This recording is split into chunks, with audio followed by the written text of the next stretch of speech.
For our Japanese milk bread, we're going to start with our starter. So we're going to add our flour and water into a pot on medium heat and whisk this together until it is thick. Set it aside to cool.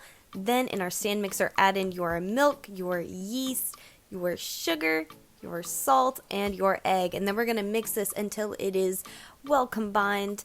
And then we will add in our butter and our starter. Mix this until it is relatively smooth. Then we're going to change out our paddle attachment.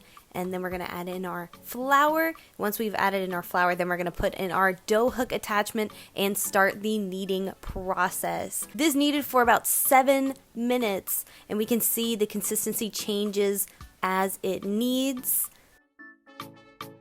And now on a floured surface, we're going to put our dough, and then we're going to start working with this dough by hand until it is no longer sticky to the touch. Now that our dough is in a nice little ball, we're going to put this back in our bowl with some oil, cover it, let it rise for 1 hour. After it's risen and doubled in size, we're going to shape it so that it is easy to cut into equal pieces. I used a kitchen scale to help make sure that my dough pieces were about the same weight.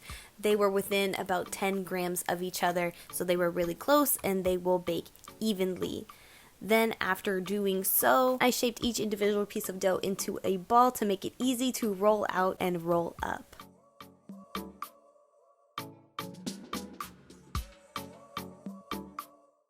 And using my rolling pin, I rolled out each piece of dough. I folded the long sides in half and then turned it and rolled it up like a cinnamon roll.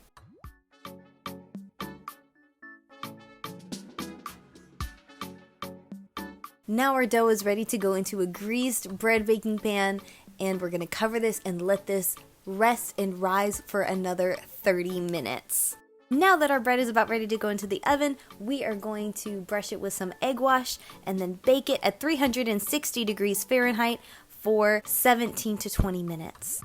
Look at that beautiful color. It is almost ready to come out of the oven.